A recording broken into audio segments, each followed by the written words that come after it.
There's no doubt that Liverpool are one of the best club sides in the world at the moment. But it's not just the first 11 who are desperate for first-team football. No, there are a few subs and squad players who also want to get minutes on the pitch. And if they can't find it at Anfield, they're going to have to look elsewhere. So here are 5 players that should be leaving the club in the summer.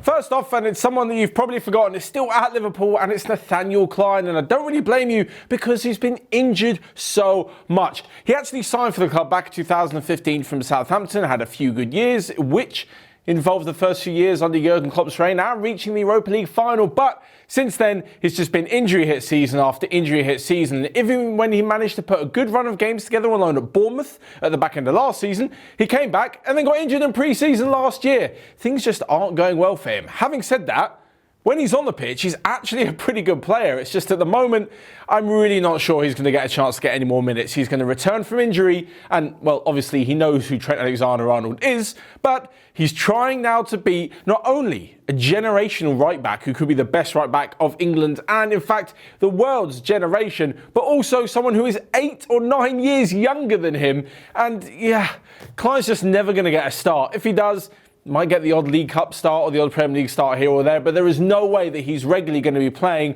or challenging for Alexander-Arnold's position. I'm not saying his career is done at the top, as I think if he leaves, he'll definitely be able to find another Premier League club. Number 2, though, and talking of someone who's struggling to take over another younger person's spot, that is Dejan Lovren. Since saying that he was one of the best defenders in the world in that World Cup final with Croatia back in 2018, things haven't exactly gone so well. And that is no part in down to the fact that Virgil van Dijk has established himself as the best defender in the world, and Joe Gomez has really excelled in the central defensive position alongside Van Dijk. I mean, Lovren may think he's good, but he's not that stupid to go ahead and challenge for Van Dijk's spot. So that leaves Gomez's spot as the other one open. Alongside this is João Matip, who can't be forgotten about, and alongside all of this, Liverpool being linked with signing another top-class centre-back. Koulibaly's the name thrown around, although I'm pretty sure it's just because he's the only one who could compete, potentially, with Van Dijk that's available. Obviously, the likes of Laporte is not going to move to Liverpool. Same thing with Rafael Varane as well. Those are just a few of the other top centre-backs in the world. Do not throw a load of names at me in the comment section that I've forgotten about, because this is a list off the top of my head. Anyway, Dejan Lovren's contract expires next summer. Liverpool will probably get 5 to 10 million for him. Yeah, no harm, no foul. I'm pretty sure he'll be leaving the club. Number 3 on this list, though, and actually, funnily enough, has in common with the first 2 the fact they've all played for Southampton before they played for Liverpool. That is Adam Lallana. Now, he's in a rather confusing position, and I think it mainly comes from the fact he doesn't necessarily have a place in the team. When he's on the ball, brilliant. But when you're trying to pigeonhole him into a certain position in the starting lineup, I can't figure out quite where he fits. Don't get me wrong, when he's come into the team, and there was actually a season where he was one of Liverpool's best players a few years ago, he can do well, but it's just not consistent enough, and he's just not as good as everyone else. He's not replacing Sadio Mane when it comes to being a quick, skillful, brilliant winger who can finish consistently for pretty much the whole season. Mo Salah's pretty much the same on the other side. Lallana's not replacing, certainly not giving what those two can to the Liverpool system. He's also definitely not replacing Roberto Firmino and all the wonders that the Brazilian has. So, let's say he's part of the midfield 3. He's not as defensively brilliant as Fabinho. He's not as much of a leader or as good a passer as Jordan Henderson is. So that really leaves him with the option of taking over Gini Wijnaldum's spot. Wijnaldum isn't going to be overtaken. He's been in brilliant form. I think all round he's a better player than Lallana. And if Wijnaldum was to leave the club for whatever reason or be benched, it's probably because Liverpool have brought in a brand new midfielder. Of course, there's also Naby Keita, but I'm not so sure he'll be leaving Liverpool just yet. This all leads to the fact that, for me, Lallana doesn't quite fit into the system. We'll be better off playing as an attacking midfielder in a team that's more built around him. Who knows? Maybe a return to Southampton would be a good idea.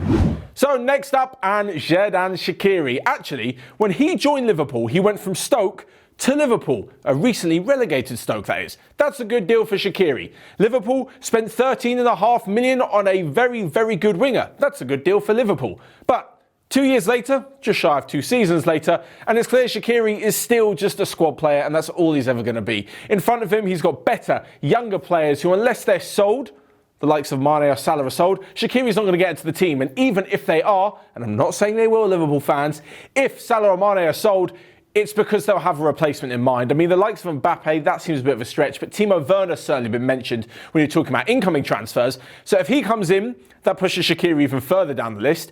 And if Werner comes in, but it's because Salah or Mane have been sold, Shaqiri's still going to be second option. He's not even number one reserve.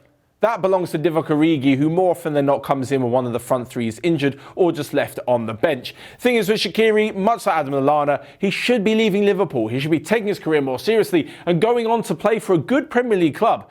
There's no doubt in my mind that Shaqiri could easily fit into Europa League team. The reason I think he'd probably be willing to stay just a little bit longer is because, let's be honest, there is no way he's going to play for a team or a club as good or as big as Liverpool after this.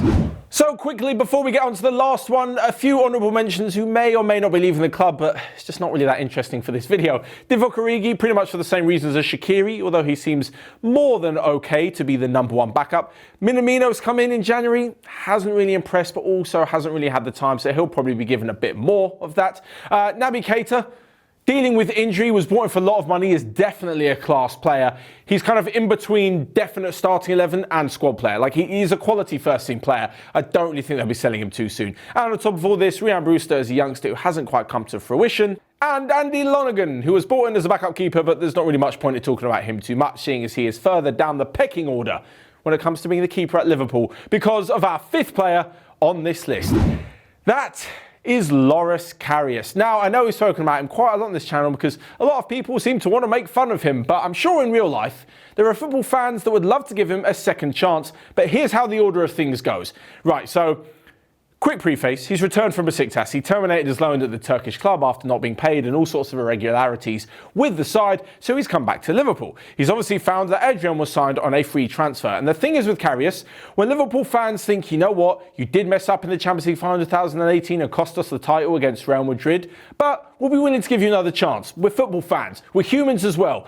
The second Loris Karius steps out on the pitch and makes a mistake, all hell is going to break loose. The same thing happened with Adrian. Yeah, he signed for the club and a few days later made his debut, made a few penalty saves in the UEFA Super Cup final. Big whoop. When it comes to the big games, he gets absolutely slaughtered, and rightly so, for a shocking performance against Atletico Madrid as Liverpool were knocked out of the Champions League. The same thing is going to happen with Karius. You could be a good person and really want him to do well, but the fact is, he, nor Adrian, nor even Andy Lonergan, are nowhere near good enough to not only challenge for Alisson's number one spot, but to fill in for him when the Brazilian is injured or, being rested, anything like that.